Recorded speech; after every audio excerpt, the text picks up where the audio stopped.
I'm Linda from Yale School of Nursing, and I'm here to teach you a little bit about the human body. And right now we're going to focus on the skeletal system, that is your bones. Every bone I show you is real. So these are real human bones, and I'm going to show them to you and then describe why they're important in hopes that you'll learn a little bit about you and how you work.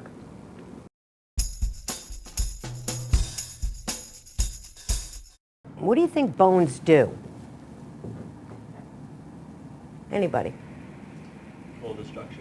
Okay, they give you structure. There's no question about that because you're mostly made up of water. Structure. What else do they do? They protect, right. So I described some bones that protect really important organs, and what do you think these bones are? Ribs. So these ribs protect. What do they protect? This is where I have a little plastic model to show you. Ribs are over this entire area. So ribs protect lungs, of which you have two. And if you didn't watch the lung section, please watch it because you'll see real lungs. Whoops, sorry. They protect your lungs. What is this organ? Bum, bum, bum, bum. Right. So your ribs also protect your heart. Now, largest organ inside the body. Look at the size of it. Goes from one side almost all the way over to the other side. This is your liver. And your liver is protected by your ribs. The liver, 500 different jobs the liver does. So the liver is a really important organ. Breakfast, lunch, and dinner go here. Stomach, and that is protected by the ribs. And then way in the back, can you see these things that are kind of maroon colored way in the back? Those are your kidneys. So your kidneys are way in the back near your waist, way back here. And in fact, if you watch boxing matches, they put belts on boxers, and guess what they call the belts? Kidney belts, because that's where the kidneys are. So when you naturally put your hand on your waist, where your fingers are where your kidneys are. And your kidneys are protected by the ribs in the back. So we know that bones are really important to protect. Name another protection of a bone that's really important that we didn't talk about. Another bone that would be really important and it protects a really important organ. Skull, right. So this is a plastic model of a brain. And so the brain is bumpy. If you feel a brain, it's very, very bumpy. If you were to take the bumps away and open the brain up, this is the size of a normal human brain. Standard pillowcase is about the size of a brain. How could that fit inside this skull? The only way it can fit in is if it's rolled up. And it's rolled up and it's put inside the skull, it fits perfectly. So the skull is actually really, really bumpy. Anything that's really important, we put in a plastic bag. Your brain is so important that it's actually in 3 plastic bags. So they're not really plastic bags, they're called something, but I want you to think of them right now as plastic bags. They have names. The dura mater, for example, means tough mother. It is a really hard piece of plastic that's covering up the brain. Then there's a part called the arachnoid that looks really spidery. And then there's a part that attaches almost directly to the brain itself, and that's called the pia mater. I don't care about the names. What I want you to know is anything that's really important is housed and protected. Your brain is protected with 3 plastic bags. All over the brain, what do you see? What do you think these things are? Blood vessels. You have 60,000 miles of blood vessels inside you. 60,000 miles. That's enough to pull them out and go around the globe twice. Why do you need 60,000 miles of blood vessels in you? Because you need oxygen to get to every part of your body. So this is the bloodstream, the oxygen supply to the brain. So this is who you are. Who you are really doesn't have too much to do with how pretty your eyes are, how great your smile is, how good looking you are, how talented you are in basketball or baseball or art or music. That's all here.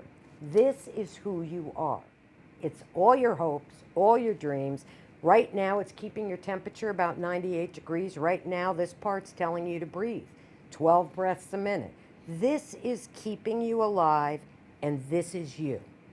This is your balance center. If you write really pretty, if you can rollerblade, if you can ice skate, if you're good at balance, that's what's keeping your balance. So this is all your hopes and all your dreams. And this, believe it or not, is only protected by this. So I usually take out a ruler. And when I take out a ruler, I make the students measure it because I think you make the mistake of thinking this skull is really, really thick. It's not really thick. It's actually less than 1 inch from here. 1 inch in is brain. That's all it is.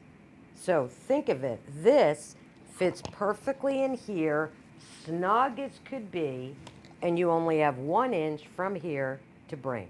That's it. And this is not as thick as you think it's going to be. This is very thin. Here it's less than 1/4 of an inch. It's thick in the back, a little thicker in the front. You see those holes? That's not that I dropped it. Those are your sinuses. You have sinuses up here, and a sinus is an open space. And you have sinuses here, right here. Do you ever have a sinus infection? You ever have a sinus infection? You feel like, oh, my head is so stuffy. My nose is so stuffy. I can't breathe. That's because those sinuses are normally, can you see that hole there? Completely empty. But if you get an infection, that's where it fills up with pus. And if you look at where that sinus is, can you see what's close to it? Your teeth. So sometimes your teeth hurt, not because there's a problem with your teeth, but because there's a problem with the sinus being filled with pus, which is causing pressure on your teeth. So that's why we call anatomy, learn what lies beneath. You have to know what lies underneath in order to be able to figure out what's happening to your person. So this is your sinus, which is right here. So we press right there to see, is there any pain when we think about a sinus infection? Is there any pain, knowing where that is? Is there any pain here for your frontal sinus? So this is, again, a real human skull. If you look closely at it, and I don't know if the camera will catch it, you can actually see the bumps of the human brain. That is, the brain was in there so long that you can actually see the wrinkles of where his brain was. It's similar to at nighttime. When you go to bed, your pillow looks nice and fluffy, doesn't it? But when you wake up in the morning, how's the pillow look? Not so fluffy anymore. You can see the mark of your head on that pillow. Well, this bone, the brain was in there so long that you can actually see the wrinkles. Versus this person, the brain that was in there a much shorter time. So instead of seeing the bumps of the brain, you actually can just see the markings of where blood vessels cut through the bone. So that this is, again, a much younger person, but the skull is just as thin. So why I had these skulls cut is I want to really make sure that you understand this is who you are. This is all your hopes and your dreams lies inside this organ. And this organ is only protected by this bone. So now I'm just going to describe the bones for you. So how we were made is one big bone, two bones. One big bone, two bones. So the first big bone is your arm. And this is your shoulder where it goes in. So this is the top part of your arm. It's called the humerus. And then it comes down to this, what almost looks like a hinge of a door. And in fact, it's called the hinge joint when you have to memorize it because the elbow goes in. So we have one arm bone, the humerus, and then connected to that, two other bones. So these two bones twist. They twist back and forth. That's why I can do this. I can do this because the bones are able to twist around each other. So you can see your humerus fits inside your ulna, and this is how you move your arm up and down. Now, have you heard of a funny bone? No such thing. The next time you hit your funny bone, think about what's happening. You hit your elbow on a hard surface, and all of a sudden, you feel a numbness and tingling. Numbness and tingling means a nerve. And that nerve is really just affecting these fingers. So the next time you hit your funny bone, notice nothing happened to your thumb. Nothing happened to your index finger. It is a nerve that lies right in here. This is called the ulna. Color me surprised, they call it the ulnar nerve. So when you smashed it, you felt a sharp pain, tingling, that tells you that it was a nerve. So one big bone and then two small bones underneath it. This one is your radius, so this is your inner wrist bone. This guy is your outer wrist bone. And remember, these bones are kind of twisted, and that's why you can turn your hand back and forth. Make sense? And then connected to these two are about 27 bones in your hand. So these are all your fingers, okay? So that's your upper arm. Now we'll go to the lower part of your body. The lower part of your body, this is the biggest bone in the human body, and this is the femur. It's large. And this is your hip bone. So your hip bone fits inside this bone, which is your pelvis. And this is how you walk. So you walk, you walk, you walk, you walk, you walk. And if you can look closely at this bone, you're going to see that it's smooth. But in this area right there, it's really, really rough. I don't know if you can see it well enough, but it's worn away. And that's what we call arthritis, the wearing away of the bone. So now when this person walks, there's actually pain. So because there's pain, and sometimes, if you ever have a chicken bone, next time you eat a chicken leg, look at the bone. When you get down to the bone, there's a white capsule that covers that bone. Well, that white capsule that covers this bone wears away. And when bone is on bone, the person has pain. And that's when they need to go get a hip replacement. So now they would go to an orthopedic surgeon, and they would actually measure exactly the size of your ball that fits inside a socket. That's what they'll call that joint. Ball and socket joint. Makes sense. See how it fits right in there deeply? They'll measure this exact size and come up with a piece that looks just like this. So this is actually a real piece that's used for a total hip.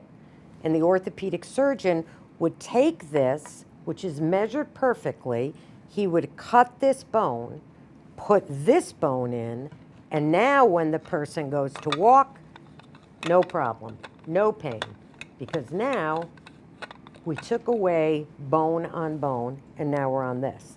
What I always have you do is feel the weight of this, because the bone is really solid, but this is much heavier than this is. Okay? So this is the largest bone in the human body. Again, one large bone going down to two smaller bones. So we have two choices. These are your lower bones, okay? This one's called the tibia. I love this one because this reminds me of an elephant's trunk. Can you see how there's a finger projection coming down? Okay, so that finger projection coming down is your inner ankle. That's your inner ankle coming down. And this bone is your outer ankle coming down. And can you see how those two come together? To then hold your foot in place. And this again is your foot. So these are again, the fingers look, our toes look very much like your fingers, but this is your heel. So this is how you walk. So your foot is on the ground and you have this bone with the elephant's nose holding the ankle in place. And then you have the other bone coming around, keeping the other ankle in place. So this is your inner ankle and your outer ankle. Make sense? So now if you think about it, if you look at them even, which one do you think you break easier? Right, this guy breaks all the time. This is called the fibula. So this is a much lighter bone compared to this bone. So we started with big bone here called the femur, two little bones underneath it. The little bones, we have the one with the elephant's nose. That's going to be your inner ankle. And we have your outer ankle. And then we have your foot. What am I missing? What bone am I missing here? The kneecap, right. And this, let me find it, is a real kneecap. And a real kneecap is much tinier than you think. So that's your real kneecap. And this shows it put together. Again, inner ankle, remember the one like the elephant's nose? Outer ankle, your foot, and your kneecap on top.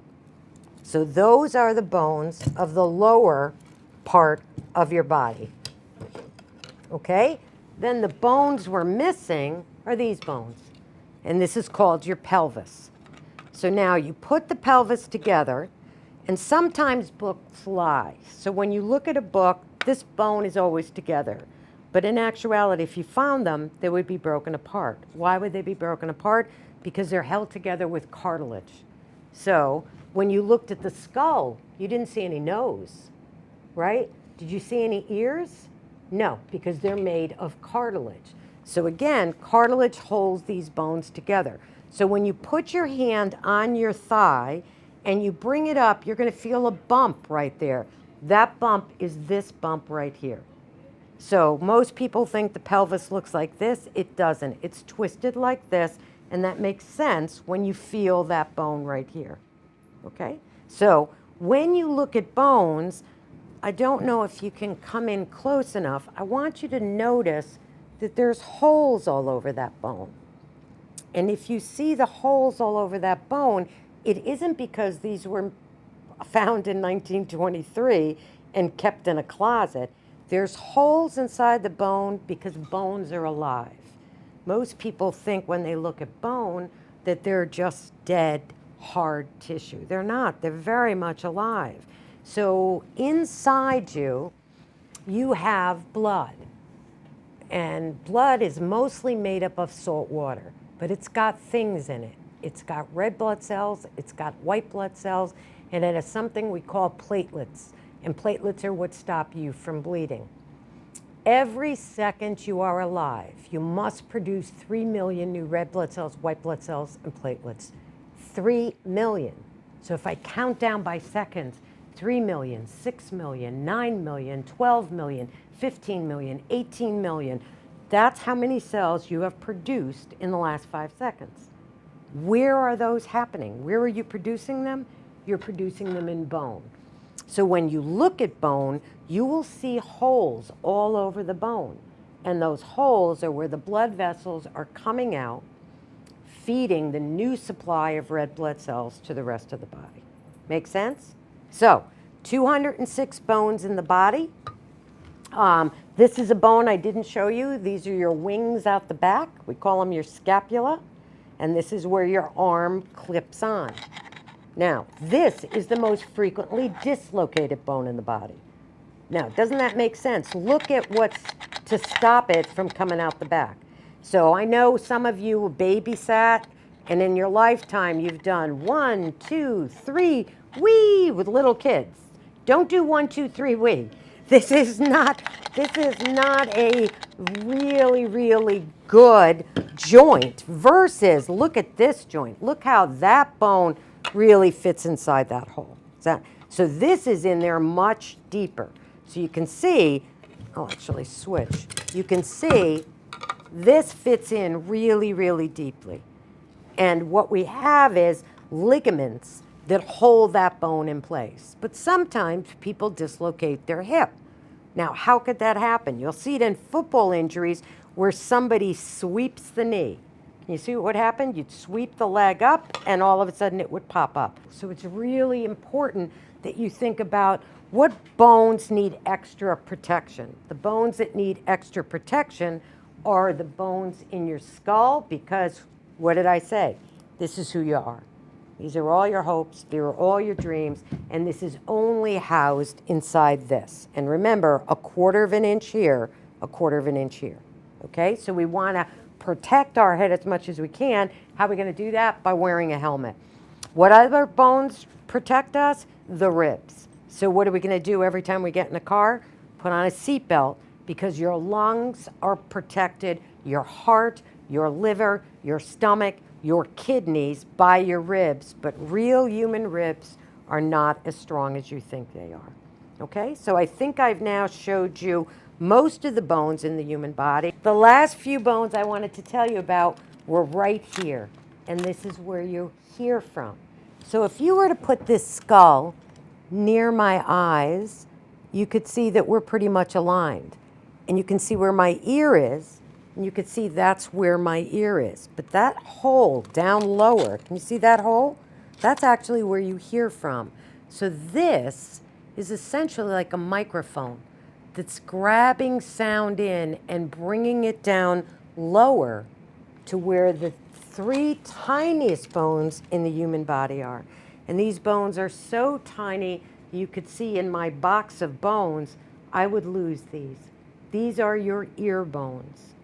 So these three tiny bones that sit inside the human body are what allow you to hear.